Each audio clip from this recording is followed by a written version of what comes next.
ito ang aming mga buhay, Panginoon. Handang ipagamit sa iyo, Panginoon, at sumunod sa nais mo, Panginoon. O Diyos, sa kabutihan mo, ako'y naririto upang magpuri sa iyo. O Diyos, sa kabanalan mo, malulugod ako, buhay ay iaalay ko. Ikaw lamang, Panginoon. Ikaw lamang ang nagtiwala sa akin. O Diyos, di kita bibiguin. Magtatapat sa'yo, maglilingkod ako. O Diyos, kay buti mo. Minsan pa, O Diyos, sa kabutihan mo, ako'y naririto upang magpuri sa iyo. O Diyos, sa kabanalan mo, malulugod ako, buhay ay iaalay ko. Ikaw lamang, Panginoon. Ikaw lamang ang nagtiwala sa akin. O Diyos, di kita bibiguin. Magtatapat sa'yo, maglilingkod ako. O Diyos, kay buti mo.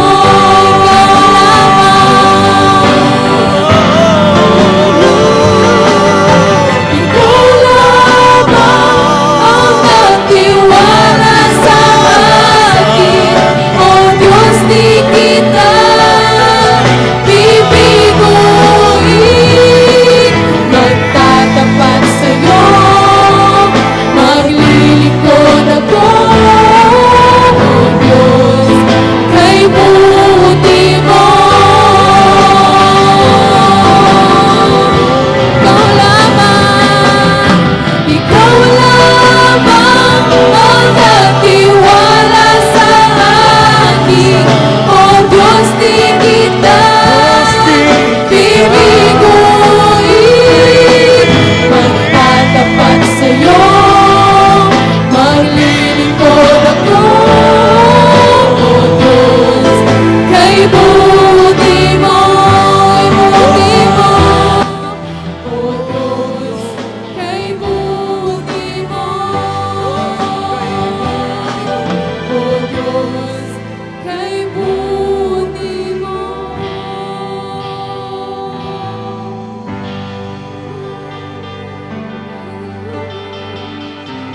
Purihin ka, Panginoon.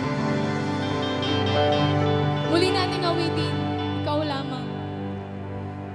Ikaw lamang ang nagtiwala sa akin. O Diyos, di kita bibiguin. Magtatapat sa'yo, maglilingkod ako. O Diyos, kay buti mo. Ikaw lamang ang nagtiwala sa akin. O Diyos, di kita bibiguin. Magtatapat sa'yo, maglilingkod ako. O Diyos, kay buti mo. Sa ulit pagkakataon, ikaw lamang ang nagtiwala sa akin. O Diyos, di kita bibiguin. Magtatapat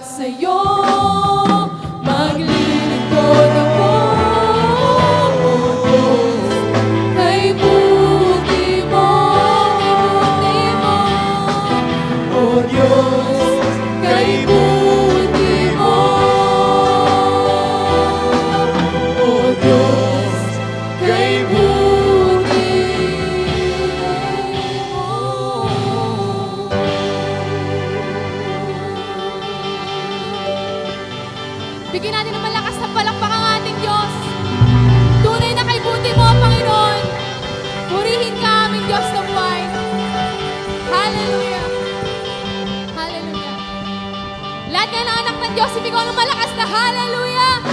Hallelujah! Purihin ang ating Diyos. Amen. Tunay nga na ang Diyos lang ang may deserve na ating buhay. Amen? Amen. Hindi yung katabi natin, hindi yung magulang natin, pagkos ang ating Diyos na buhay. Amen? Kaya dapat, yung buhay natin, lagi natin ipinamumuhay para sa Diyos araw-araw. Amen? Sige Amen. po, bago tayo makinig ng salita ng ating Diyos, pwede bang tinanong muna ngayong mga katabi? Yan, at kamayan po natin sila. Sabihin mo, kapatid, mahal ka ng ating Diyos. Ikaw, ako, mahal niya tayo, kaya't tayo'y naririto.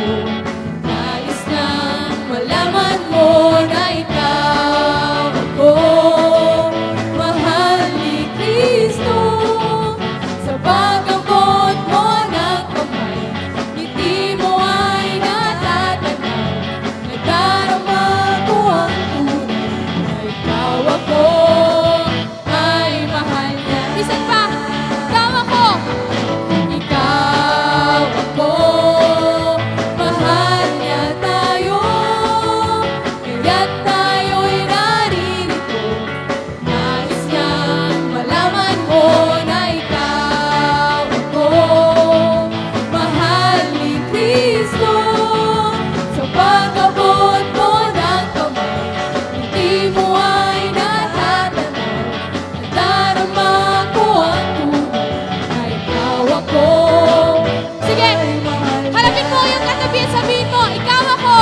Ikaw ako, mahal niya tayo. Kaya't tayo'y naririto. Nais niyang malaman mo na ikaw ako, mahal ni Kristo. Sa pag-abot mo ng kamay, hindi mo ay natatanaw. Nadarama ko ang tunay na ikaw ako ay mahal niya. Na ikaw ako, na ikaw ako ay mahal niya.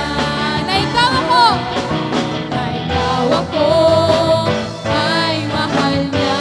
Hallelujah! Purihin ang Diyos.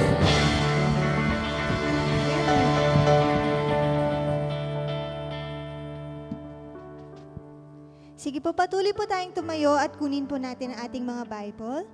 Buksan po natin sa 2 Corinthians chapter 9, verses 8 to 15. 2 Corinthians chapter 9, verses 8 to 15. Kung naroon na po tayo, sabihin niyo po ako sa pagbasa. And God is able to make all grace abound toward you, that you, always having all sufficiency in all things, may have an abundance for every good work. As it is written, He has dispersed abroad, He has given to the poor. His righteousness endures forever. Now may He who supplies seed to the sower and bread for food, supply and multiply the seed you have sown, and increase the fruits of your righteousness, while you are enriched in everything for all liberality, which causes thanksgiving through us to God. For the administration of this service not only supplies the needs of the saints, but also is abounding through many thanksgiving to God, while through the proof of this ministry, they glorify God for the obedience of your confession to the gospel of Christ, and for your liberal sharing with them and all men, and by their prayer for you, who long for you because of the exceeding grace of God in you. Thanks be to God for His indescribable gift.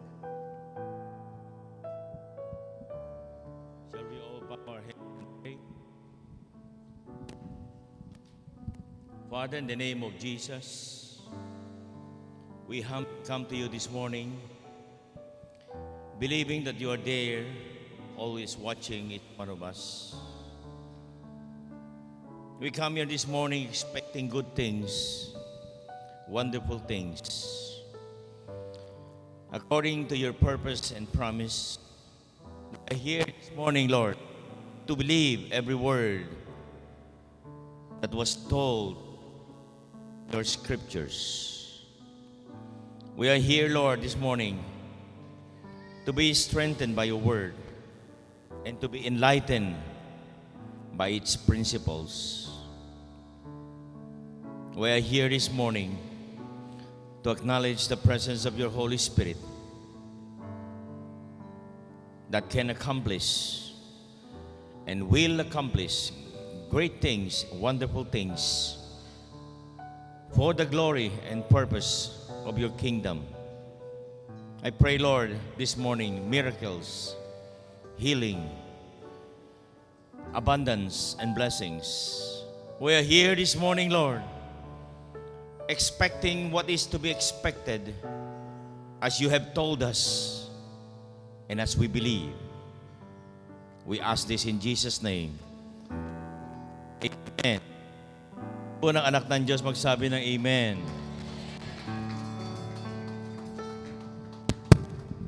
Would you take your seat, please?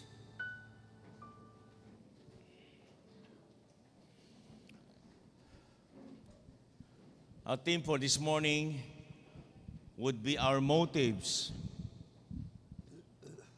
Why do we give? Isang magandang tanong, very ordinary question that very oftenly asked. Why?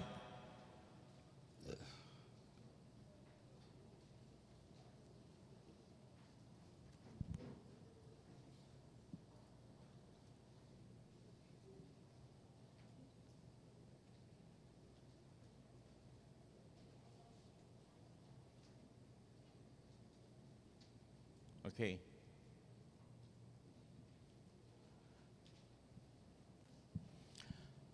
Now, there are so many questions as a person why this topic is this morning. Now, I want you to look at this very carefully, the word motive. Now, giving is already given to everybody. Whether you're happy, you're not, people would give. Now, the Bible is teaching us a very principles, the motive. Why we give, God look at the motive. Okay. Why is it that the Bible is telling us about the motive? Because the motive is very important.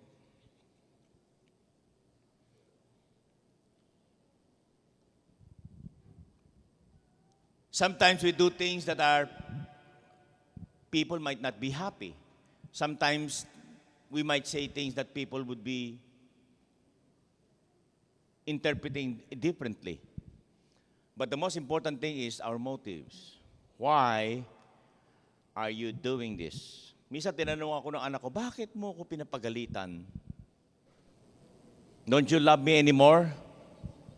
Well, I open the scriptures and then begin to explain. Yung palang magulang na nagmamahal sa anak, talaga palang namamalo. Amen? Amen? O kasali pala yung paluan. Amen? Sabihin doon sa mga anak, kasali ang paluan.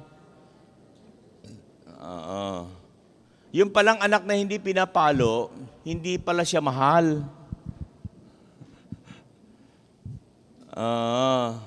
Sino dito yung napapalo maminsan-minsan ng magulang? Taas ang kamay. Thank you. Baba. Yung madalas. Yung minsan lang napalo. Hindi pa napapalo. Meron, hindi pa napapalo. Totoo? Now, motives are very important. Why you're doing things, it explains why you do it and why you don't. Now, our topic this morning is about giving. Our motives for giving. What is our motives? The first motive for giving is to be enriched. Why are you giving? Why do you give? First, it has to be a good motives. Bakit ka nagbibigay? Wala lang. Mahirap yung gano'n, no? Bakit ka nagbibigay? Anong motibo mo? Ano yung intention mo? Human being, intelligent human being like us should know your motive. Why? The first motive for giving is to be enriched more and more by God. Why? The very nature of God is giving. Ang God mismo, ang nature niya is giving. His motives. He gave us everything, every day. Amen? Araw-araw ang Diyos nagbibigay. Hindi siya tumitigil magbigay sapagkat ang pinaka-nature ng Diyos is to give. That is the reason why God, even God, is looking and searching for people who has the same motive.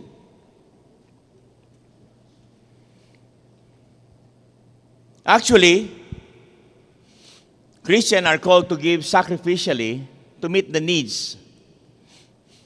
Other than that, you're not giving. You are not giving. Let me explain it to you as an example. In Matthew chapter 19, the story about the rich young man. Tama? Basahin natin, ha?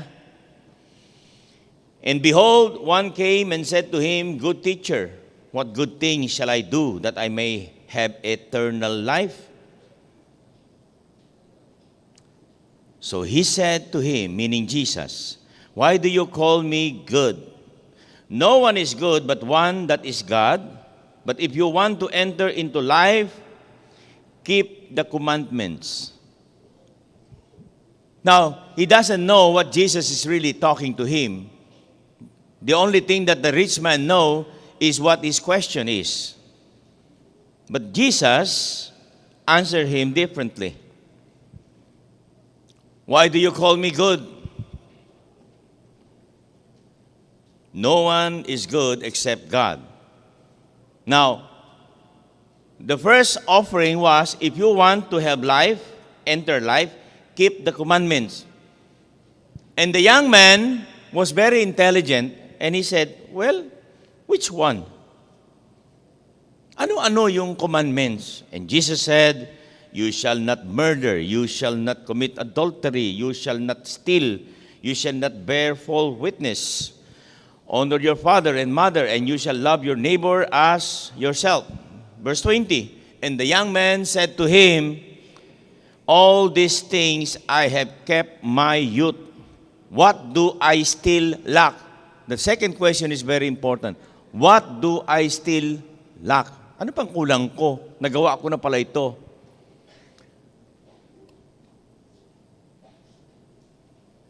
Remember the two principles of sins? Sin of commission and sin of omission. Sabi ng iba, well, wala naman akong ginagawang masama.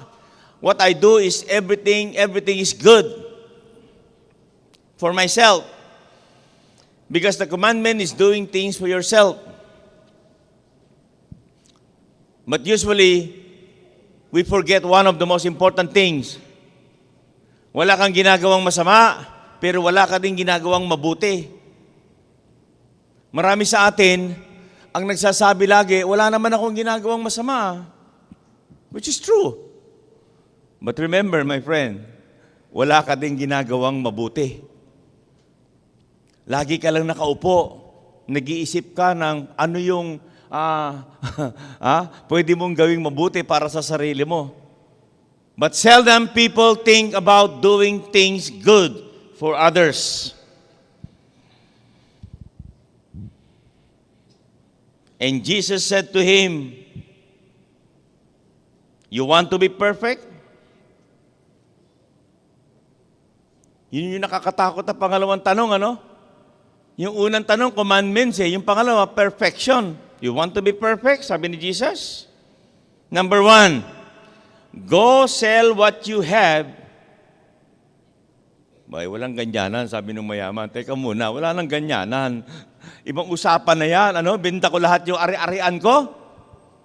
And then give it to the poor. And then what?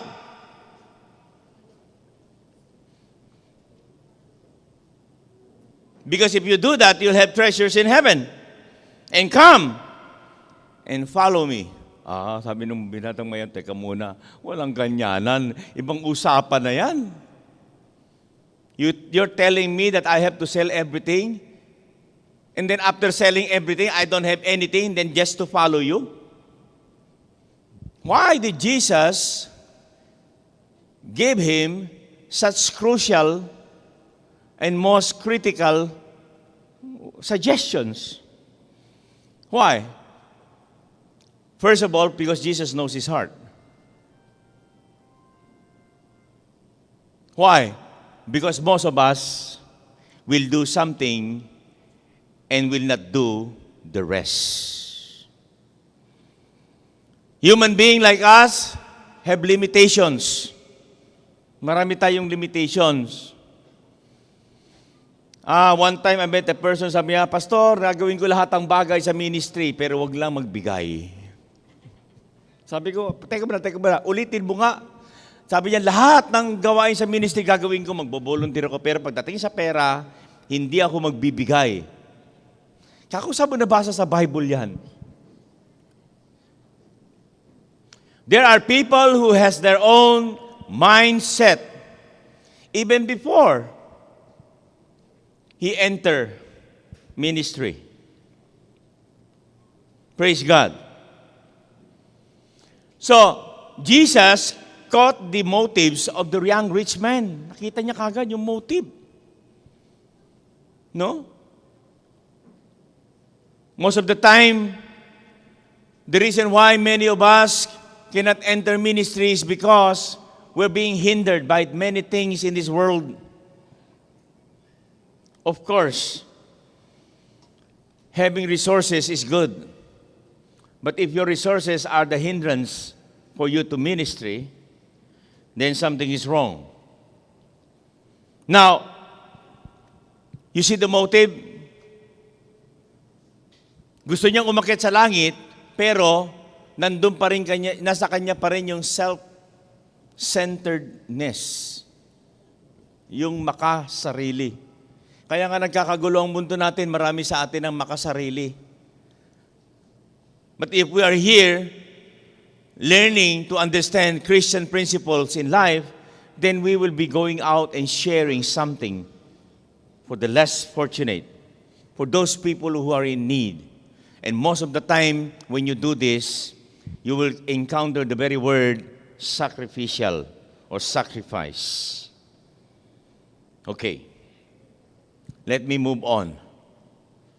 God is able to make all grace abound and overflow towards us. Well, magandang basahin, magandang limi-limiin. But when we talk about God is able, of course, everybody agree. No, one time, I talked to a person, sabi ko, naniniwala ka ba sa Diyos? Opo. Naniniwala ka ba na ginawa ng Diyos ang langit at lupa? Kaya niyang gawin? Opo. At naniniwala ka ba na ikaw din ay ginawa ng Diyos at ako? Opo. So lahat ng yan pinaniwalaan mo? Opo. So naniniwala ka na pwede kang pagpalain ng Diyos? Opo.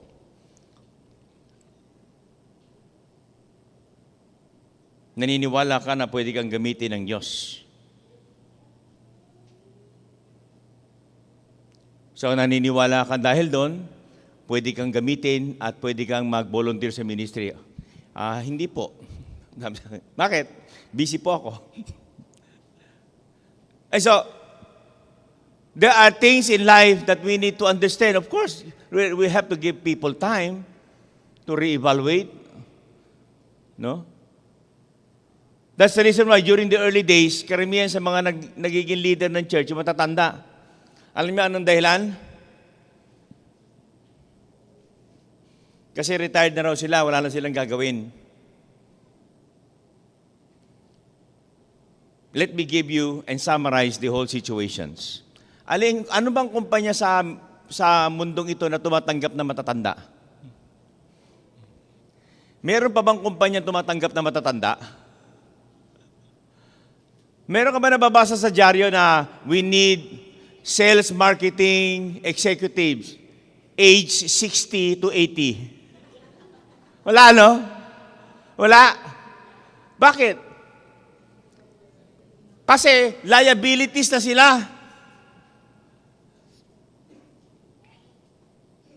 Amen? Oh, ano ang mga services na dapat paghandaan doon? Ah, 'di ba? Meron bang kumpanya na tatanggap doon? Wala. Oh. Mataas na ang maintenance diyan. Gamot, vitamins, tender loving kindness. Even beyond hospitalization, funeral services. Alam mo, ang dami mo nang iahanda dyan. Kasi 60 to 80 na eh. Malapit na yan kay Lord. Amen? Tapos yun ang padadala nyo sa church. At yun ang maglilingkod sa church. Actually, hindi. Ang church na maglilingkod sa kanila. How come that the world is more wiser than the people in the church? We're not saying na hindi natin tinatanggap dito yung matatanda. Amen? Amen? Hindi. Tinatanggap natin dito yung matatanda. Don't get me wrong, ha? We love old people. Amen? Mamay na yata. Parang hindi na yata kayo nagmamahal sa may edad, ha? We love old people. But we also love young people. Kaya albura-burahin nyo sa isip nyo, maglilingkod na ako sa Diyos pag ako'y retired na.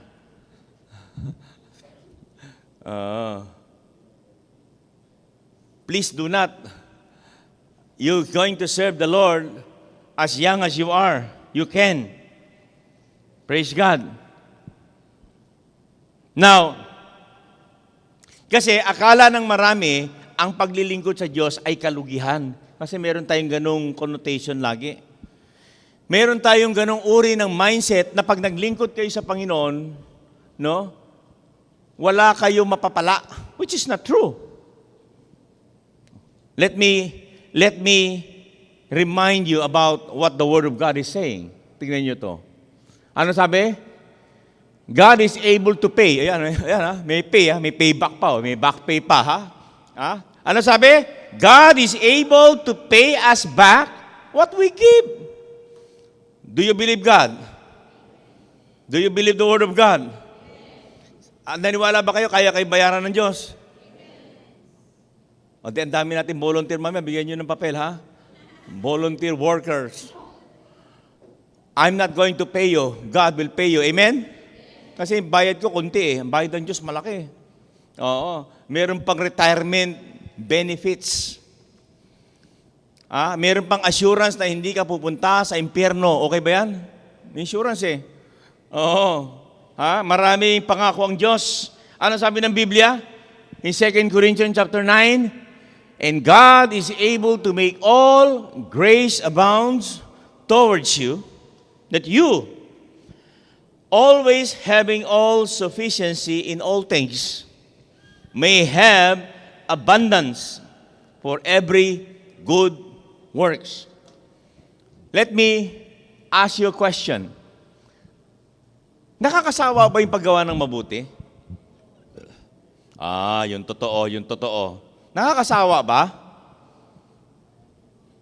Isa-isa lang ang sagot. Nakakasawa ba ang paggawa ng mabuti? Totoo. Nakikita tayo ng Lord. Hindi.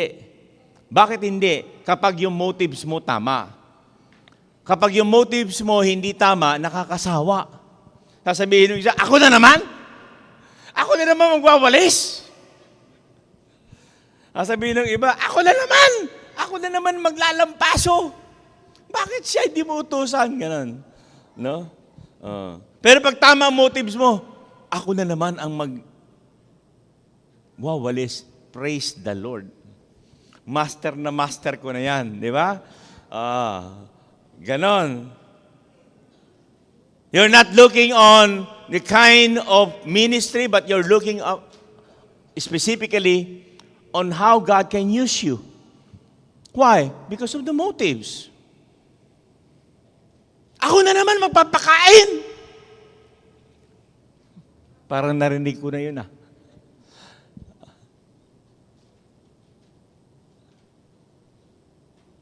It's the heart issue. It's the motive. If you have a good motive, all good things goes back to you. God will pay you back. Sabi ng Book of Luke, ibabalik sa iyo ng Diyos, siksik, liglig. If you have the heart, God is definitely going to bring it back. In scriptures, the word grace refers to the favor and blessings of God. What you need, what everybody need is one thing. You need favor. Sa lahat ng ginagawa natin sa araw-araw, isa lang kailangan natin, we need God's favor every day. Let me give you one good example about favor. When you pray to God and God said, okay, that's favor. What about when you're praying to God and God said, no? Naku, naloko na. No pala. Lahat ng hingi mo sa Diyos, no. You don't get any favor. Go, Lord, gusto kong gumaling. Sabi ng Diyos, no. Naku, paano ba yan? But if you have God's favor, even before you begin to pray, God will give you favor whatever you ask in the name of the Lord. Palakpakan po natin siya.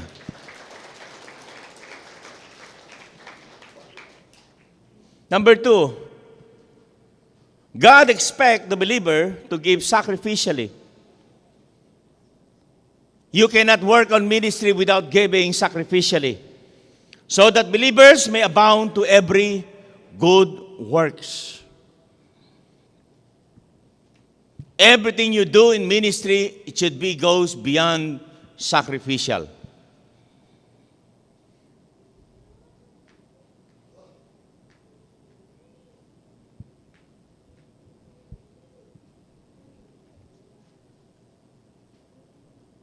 Nagulat nga ako dun sa ilang boys kahapon, pumunta pa ng Tabor para magtanim lang ng ilang mga trees. They do it sacrificially. Bagamat kayang-kaya ko naman magtanim. Amen. But they do it voluntarily, they do it sacrificially. Amen?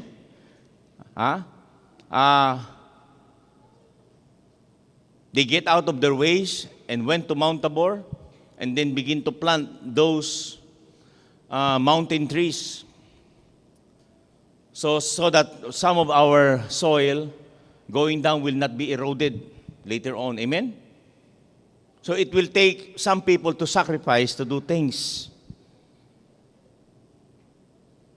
Since they are just 4, they can only plant very limited. But if they are 10, 20, 30, they should have done more. Amen? Yung 4 na yun dispalinghado pa yung isa doon. Kaya konti lang na tanim. Praise God. But next time, God is sufficient. Palalakasin niya tayo para magawa natin lahat yun. Amen? But it has to come to our motives. Why do we do that? Because we want to minister. Hallelujah.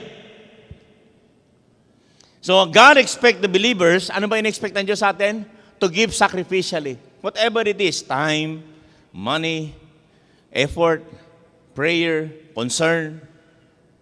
It has to be very clear that our motives in giving should be sacrificially so that we can go about every good works. Itong February 16, is it 16? We have our medical and dental and optal and feeding and so forth and so on. Feeding the worker, what I mean to say, feeding the workers. Okay? Not feeding feeding the workers. So we need to eat also, amen? Okay na ba? Walang kainan? No, okay. So we need 150 people to do this. We're going to cater 1,000 people in our medical and dental and so forth and so on ministry. February 16. Are you ready? I know I just watch. I just watch and then I pray. Okay, praise God. What about kung lahat tayo magwa-watch na lang magpe-pray? May mangyayari kaya? Wala, no? So we need people who will come here sacrificially and do things for the works of the Lord. Why? Because God expects the believers to give sacrificially so that believers would abound in every good works. Para pagdating mo sa langit, sasabihin sa iyo ng Lord, anak, anong nagawa mo? Nag-medical po kami. Nag-dental. Bakit nagbunot ka ba? Hindi po, ako po yung nakahawak doon sa nagbubunot. Ayan. Pagdating natin sa langit, sasabihin, anong ginawa mo, anak? Sumama po ako sa medical dental. Anong ginawa mo? Wala po. Kumain po. So, walang good works. Dapat, pag sumama tayo, meron tayong particular works that we are doing it sacrificially because we want to serve, not to be served. Amen? Palakpakan natin ang Panginoon. Am I going overbound my word? Not yet. Still good to hear. Amen? So, every good work. Tatlo yan eh. Ano ba yung ibig sabihin nun? By scattering God's blessings to the world. How could you scatter the blessings to the world when you're not doing nothing? Ito I was preparing our church because preparation is very important. I'm not saying na nananalangin ako ng bagyo, nananalangin ako ng baha, nananalangin ako ng lindol, hindi ako nananalangin yan. Kaya lang, let me give you a good illustration. I want you to prepare. Because in any eventuality, sino kaya inaasahan natin tumulong sa mga tao pag mayroong problema? Are we not the one also? Amen? Are we not concerned? Kung may mga kalamidad, hindi ba tayo apektado? Hanggang sa TV na lang ba tayo? Sabihin, ay kawawa naman. Now, let me ask you a question. Lagi na lang bang sasabihin natin na, oy, kawawa naman, nalubog, nalunod. Ay ko, ang dami namatay, may 2,000, may 1,000 pa nawawala. Ay, kawawa naman sila. Are we going to answer God in the last days just telling somebody na kawawa lang sila? Or are we going to do something? Begin to plan, to begin to get involved, begin to get ourselves and volunteers so that not only helping ourselves, like I said in the early opening, kaya nga kayo ilalagay ng Diyos sa ministry kasi kayo muna pagpapalain eh. Why? Kasi alam ng Diyos, hindi kayo magagamit kung hindi muna kayo pagpapalain. How many of you would like to be blessed first before being used in a ministry? Amen? Palakpakan natin ng Diyos. I was blessed before God can use me. I was being taught by God before God can use me. God cannot use a person without God giving him a blessing first, without giving him the anointing first, without giving him the knowledge first and the wisdom. So God is going to supply all the needs. Amen? So, bago ka gamitin ng Diyos, ikaw muna i-bless niya. Bibigyan ka niya ng wisdom, i-equip ka niya in all aspects so that we can understand properly our motives for sacrifice. Kaya pagka properly trained ka, pag nandoon ka sa field ng ministry, hindi ka nagrereklamo. Kaya yung iba, pagdating doon sa field ng ministry, reklamo na reklamo, dami naman lamok dito. Kami, hindi kami nagreklamo, kahit nasa bundok kami, nag-mission kami. Ang lamok doon kasi ang laki ng bangaw. Ang laki ng ringgilya, ng lamok. Kaya pag kinagat ka ng lamok, doble yung karayom eh. Masakit talaga, praise God. But you don't complain. Why? You understand the reason why you're there. It includes your sacrifice. Amen?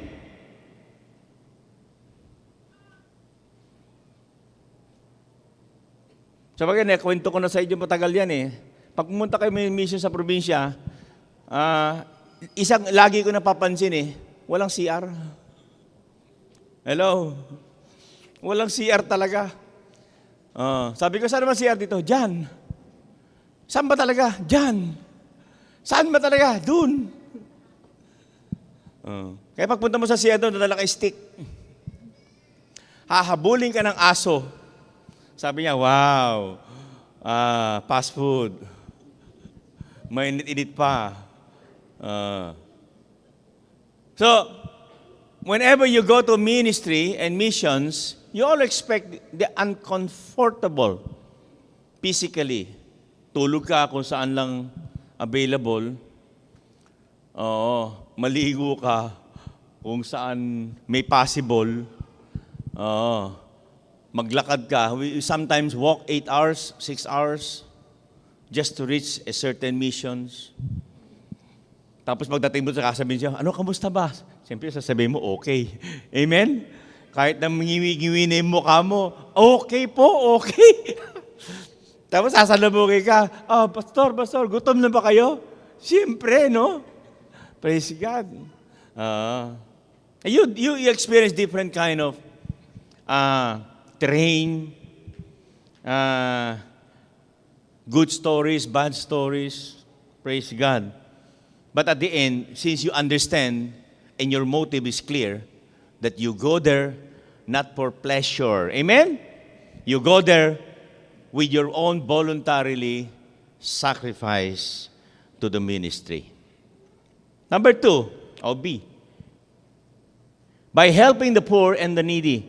What is our concept? To scatter the blessings.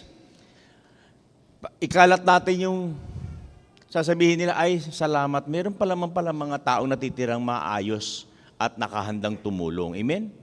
Kasi meron ako narinig, sabi niya sa panahon niya, wala nang taong mabait. Wala nang taong marunong magbigay. Yung December, yung hit and run natin, nakakatuwa din, di ba? At least, we bring a message to the mind of those people that there are still good men and women alive. Amen? People who sacrificially go to their place just to give them food. Yung mga bata, nasa kalye na lang nakahiga eh. Yung nanay nandun, yung anak nandun na, malayo na, paikot-ikot siguro. Pag nalalayo pa yung kalye na yun, masagasaan na yan yung pusa. And those happen very commonly. The mortality of children in the streets are so high. Their survival is to the fittest. Tayo nga nasa bahay na, kinukumutan ka pa ng nanay mo. Yun walang ulan. Pag nakita nyo, yung mga nakahiga sa kalye at umulan, para kayo nakakita ng mga pusa at aso na sa kalye basang-basa. Nakakita ba kayong bibi? Na bibi na nabasa? Walang tigil sa kakapagpag ganon, makakakita kayo ng ganon. You have to look at the most ugliest part of our society. That living in this world is not really just that comfortable. Amen? Kaya yung iba, may bahay na. Nagdireklamo pa, gusto pa ng aircon. Di ba? Doon sa kalye, hindi. Ang ibibigay sa'yo, hamog. Tsaka usok, alikabok.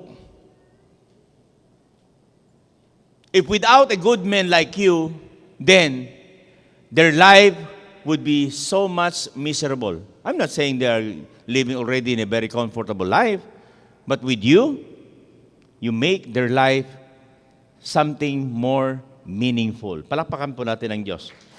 Doon sa mga nag-volunteer. At sa mga magbo-volunteer pa ulit, we would like to do that more often. This year, we're planning to do that not only in the time of December, but we're going to do that more often. We're going to hit something that we would like to work with. Helping the poor and the needy. Paano ka makakatulong sa poor and the needy kung ikaw mismo kulang ka pa? Right?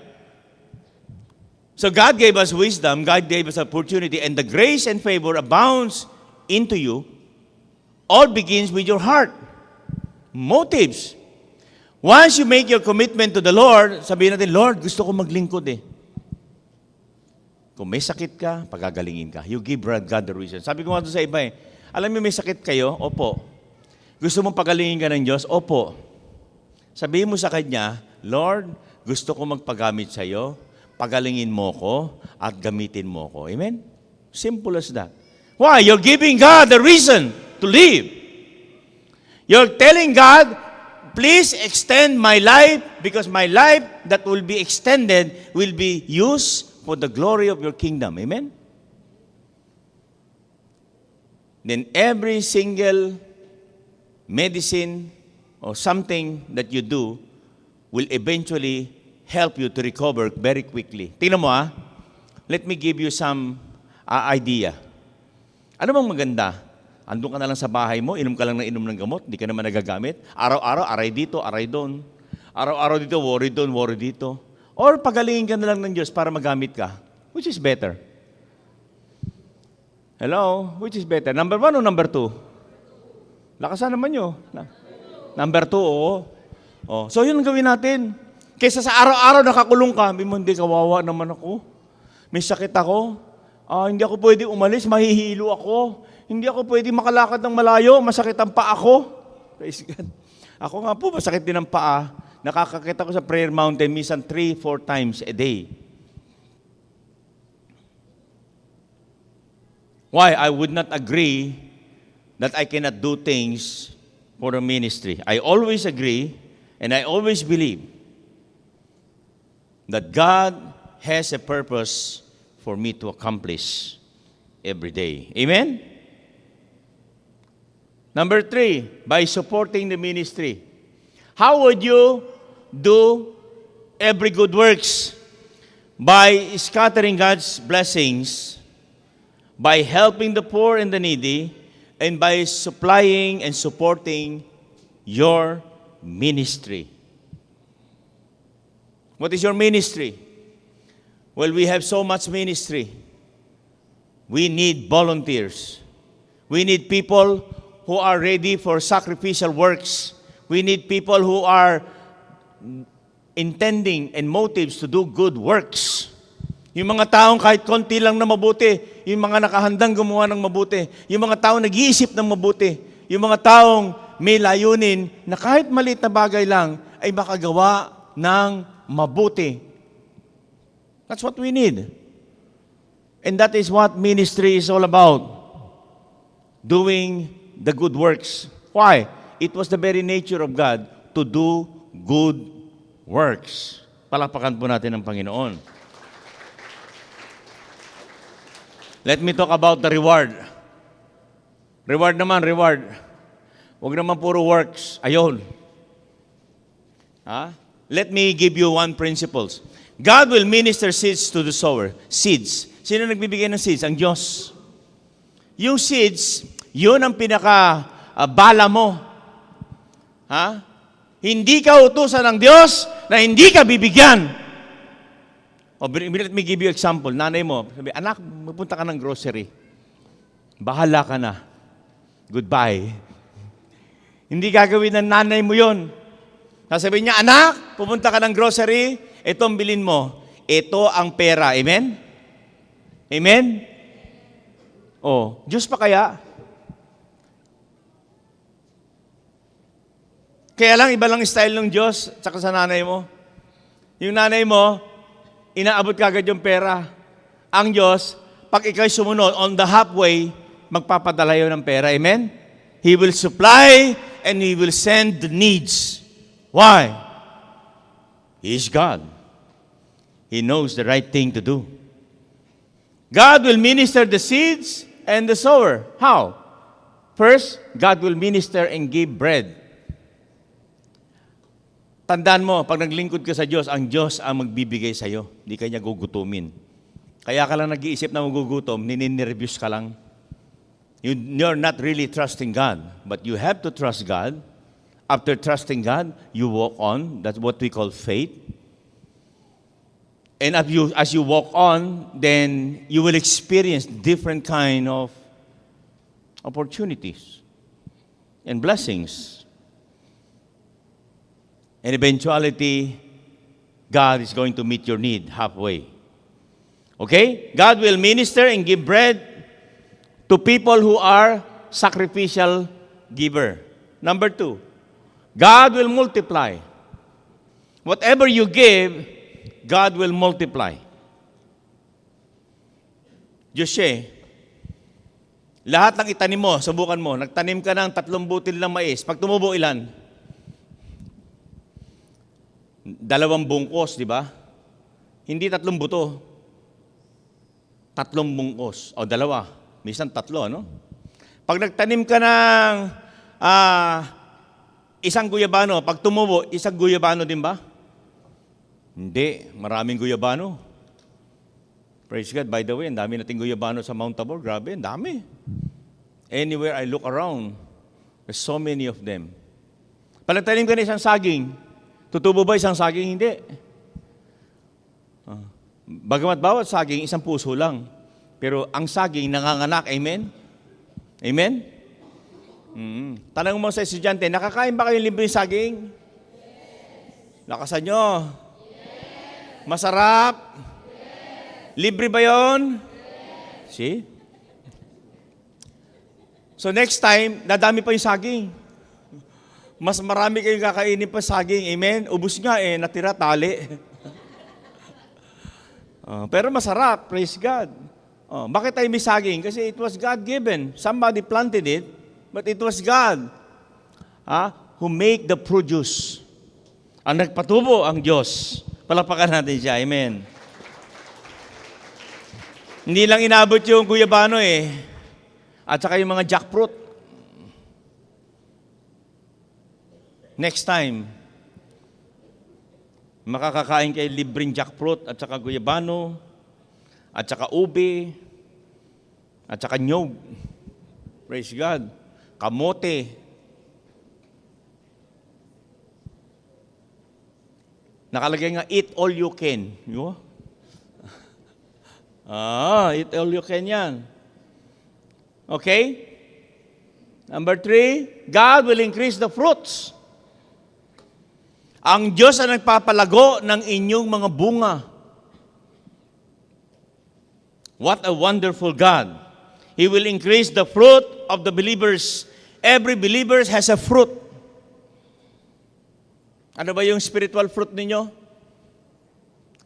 Love, joy, peace, goodness, tenderness, loving kindness.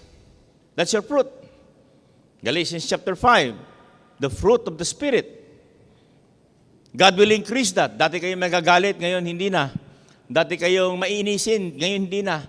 Gagi kayo nakasimangot dati, ngayon hindi na. Unat na ang mukha nyo, hindi na kulot. Why? Emotive change. And life begin to change as well. God will enrich everything so that believers can continue to give liberally. Kaya tayo pinagpapala ng Diyos, may dahilan para maging channel tayo ng Diyos, maging channel of blessings. Hindi kayo pinagpapala ng Diyos for other purpose or reason. The reason why God is going to bless you, because God sees into your heart that you can be trusted.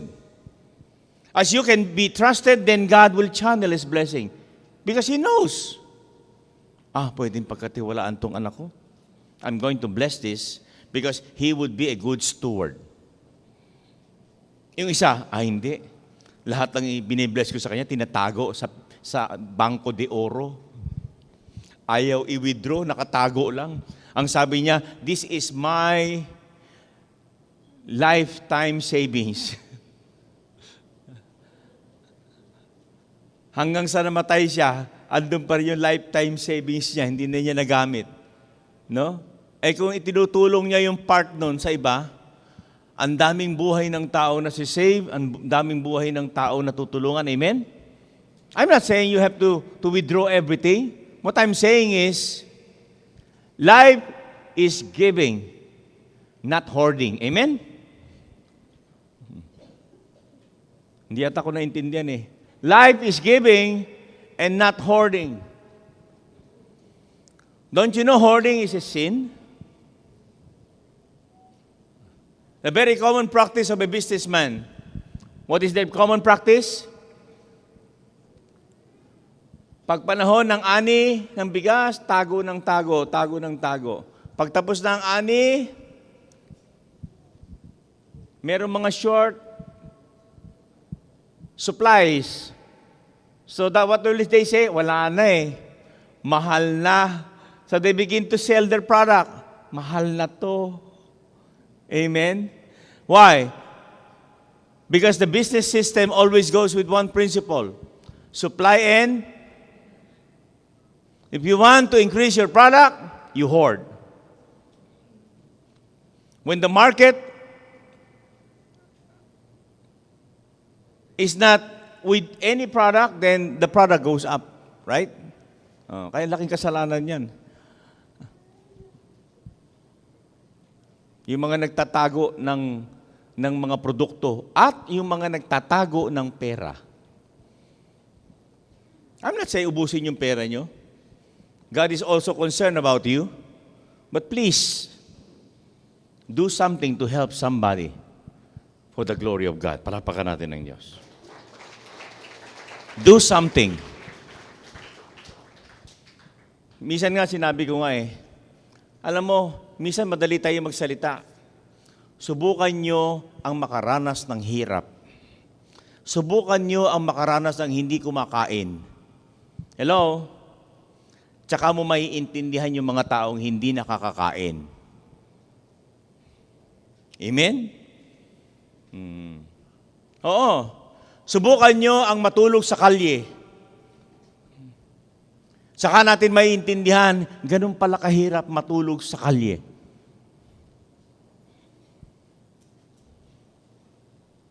It's difficult. Sometimes we need to experience something to learn.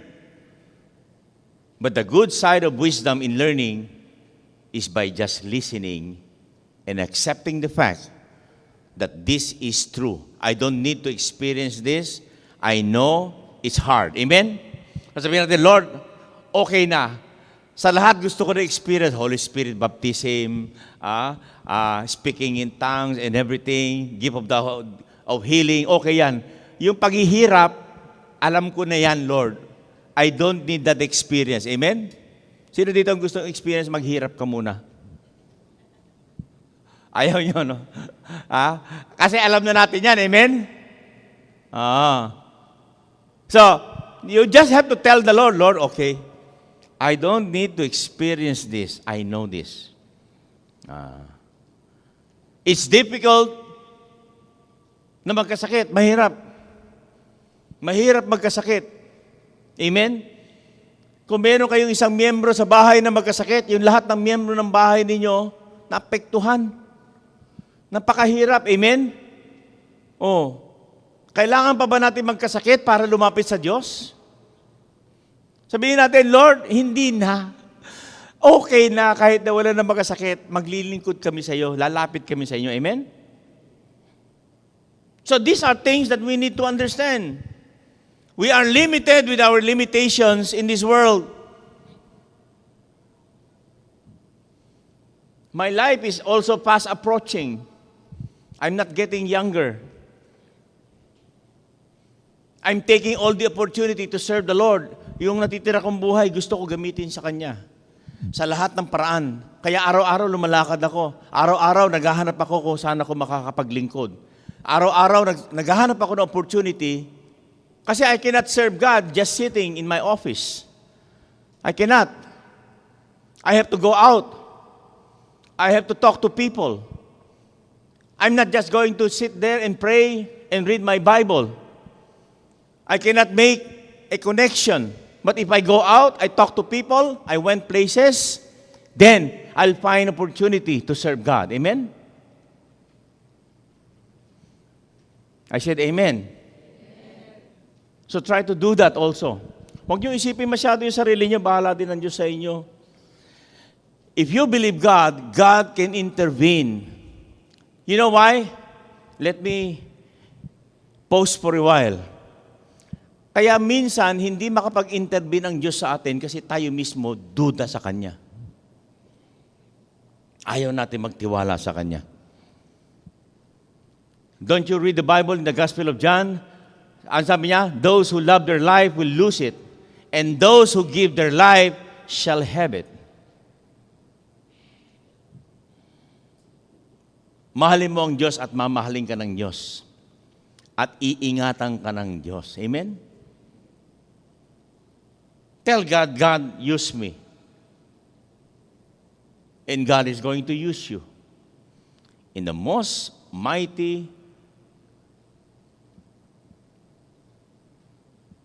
and prosperous way. Like many of you, I was called by God in my early age.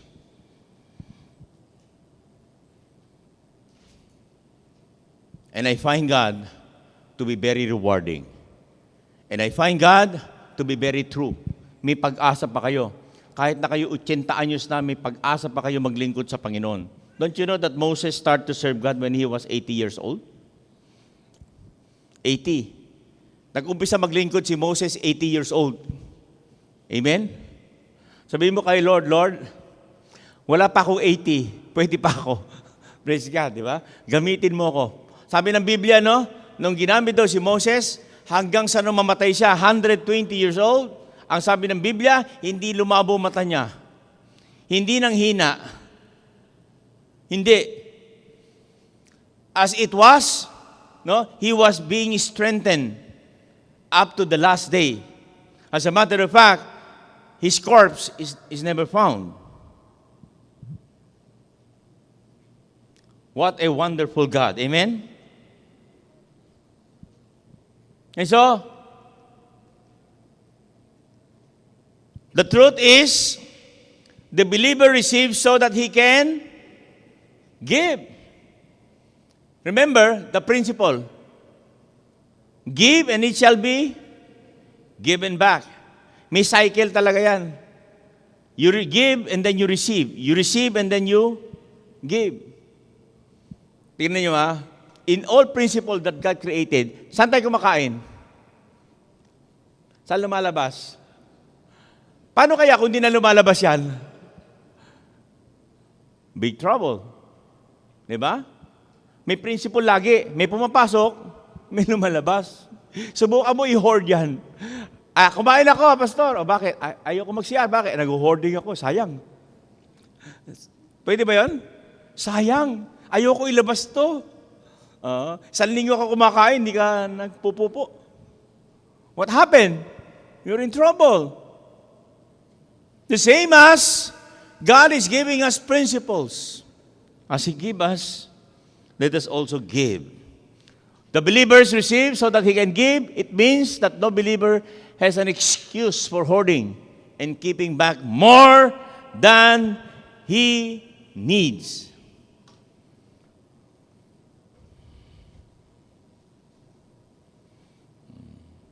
Kaya minsan,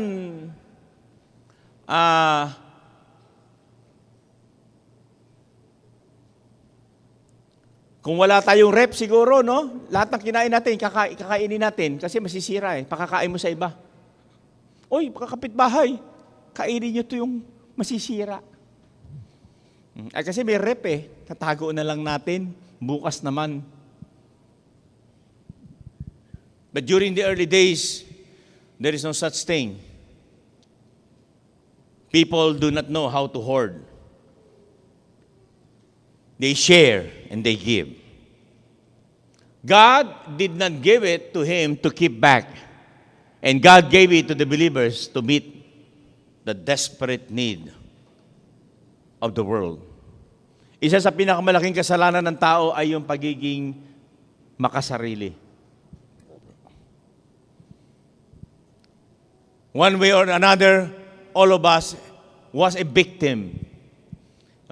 Minsan yung mga damit natin na lumang-luma na pero mahal na mahal natin. May mga sentimental value.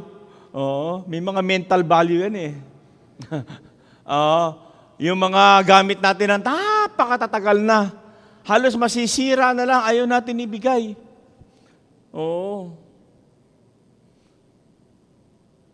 Basta gusto lang natin nakikita, yan lang yan. Meron tayong mga gamit na talaga ayaw natin i-give up. We have properties more than enough. We do not want to share it. We will always tell ourselves, akin yan. Akin to, akin yan, akin yan. People who has no place to sleep. If only we will understand the principle and cycle of life, you cannot live forever. One day you're going to leave this world. Amen? While you're still living, why don't you just share part of it? God doesn't ask you to give everything, like the rich young men. But God wants you to realize that people also need some help. Hallelujah. And parting words.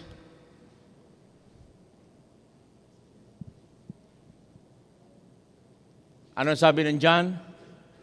I have come that they may have life and that they may have it more abundantly.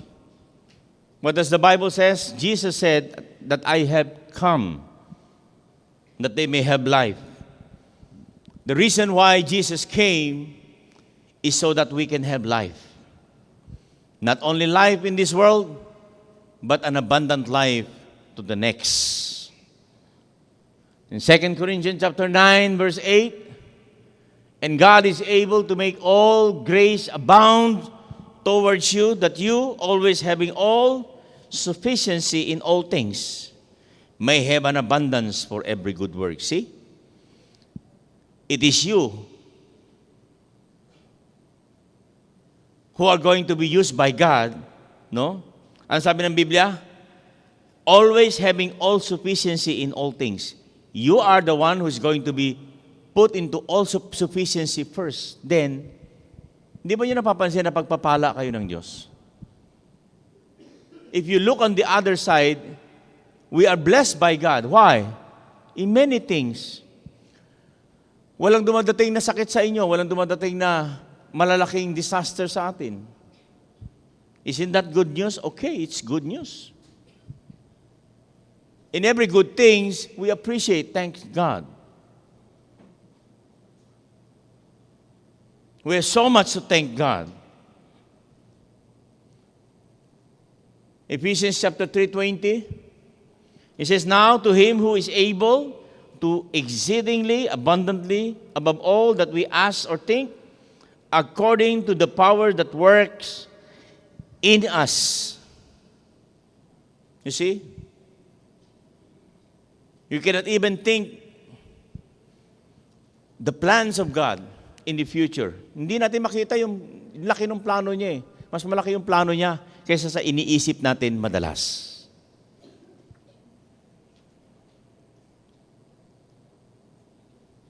And lastly, when we give sacrificially, it means we truly believe that God is able to take care of us and that God will provide the necessity and needs. Kung naalala natin ang kapwa natin, hindi tayo nakakalimutan ng Diyos. Huwag po tayong managhili. Hindi po kayo kakalimutan ng Diyos. Huwag lang tayong apurado. Minsan po kasi apurado tayo. Gusto natin pag humingi tayo sa Diyos, sabi, Lord, now na. Now na. You just have to wait. Sometimes, God is looking into our heart